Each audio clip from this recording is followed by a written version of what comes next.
Alright, so we got the same tiers as always. Broken, top tier, usable, not enough badge points, and don't use. Broken is pretty much something that is overpowered or needs to be patched. Top tier badge is like a badge that you should be using. Usable is a badge, it's good, but it's like build specific kinda. Not enough badge points doesn't necessarily mean it's bad. It's just other badges that you probably need to have or I would use before it, and then don't use is pretty much just the only tier for bad badges. So first things first is Acrobat. Acrobat is going to be a badge that I have to throw in usable. Acrobat is a badge that's like really good for like if you do a spin layup, a euro layup, a hop step layup, an acrobatic layup, a double clutch layup. It's gonna pretty much boost that to go in. So yeah, that's good. But it's not something that you're gonna do every single time. With how OP dunking is definitely better. But if you have a layup build, it's definitely a really good badge. But it's not like the end all be all for layups. I think Fearless Finisher is an even better badge. Area Wizard, that's very important. I'm gonna say that's top tier. That's pretty much how you get to catch the lobs at the highest rate possible, stuff like that. Finish it through traffic a lot.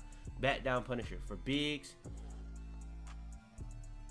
Dang, I don't wanna. Last time y'all gave me a lot of flack for putting everything in top tier, but I'm gonna be honest. Back down Punisher, you can use this in a lot of situations. So I'm gonna have to say that's top tier.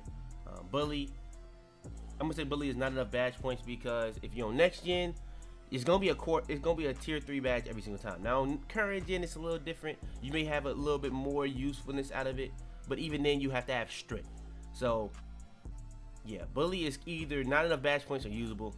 So it really depends on what console you plan on. Dream Shake is good, but it's like it's only good for like big man and some guard builds. It's like layup builds.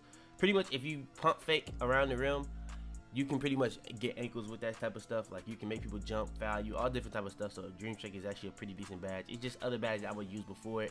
I think Acrobat is definitely a badge I would probably use before it. Drop Stepper, this is a badge that's kind of similar. It's probably the second most utilized or useful badge out of all the post scoring badges when it comes to Bat Down Punisher being accessible on a lot of different builds, and then Drop Stepper being a badge that you don't really have to have a lot of post control to use and it still be good. Fast Twitch, I would say Fast Twitch is a good badge.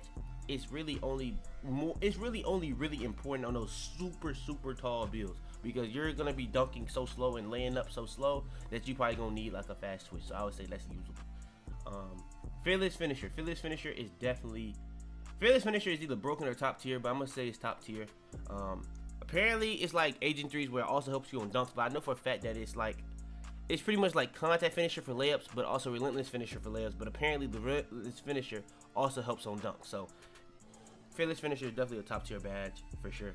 Giant Slayer, pretty much any height disadvantage you have is gonna make it a lot easier to make layups and stuff like that.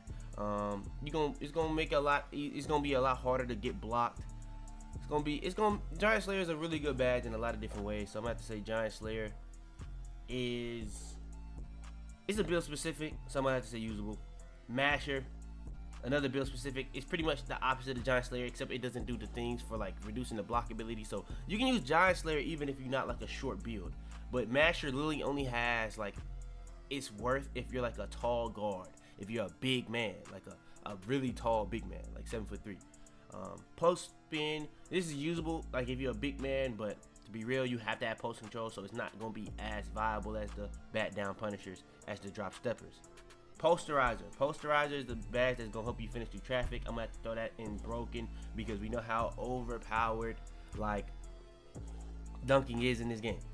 And yeah, this is not ranked in order. This is just me putting them in the tiers based on when I'm ranking them. But yeah, Posterizer definitely has to be broken.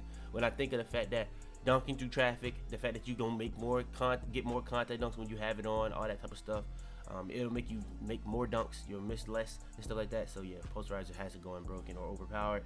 I don't really know if it needs a nerf. I think it's just right, but it's still very overpowered. Pro Touch is a top tier badge if you're using layup timing. If you're not using layup timing, it's don't use because it's no use. So I'm gonna put it in usable because it's only for people that use layup timing. Rise Up is a badge I would say I would argue that standing dunks are more. You can do like it's easier to do standing dunks than it is to do a driving dunk, in my opinion, and that's saying a lot because driving dunk is really overpowered this year.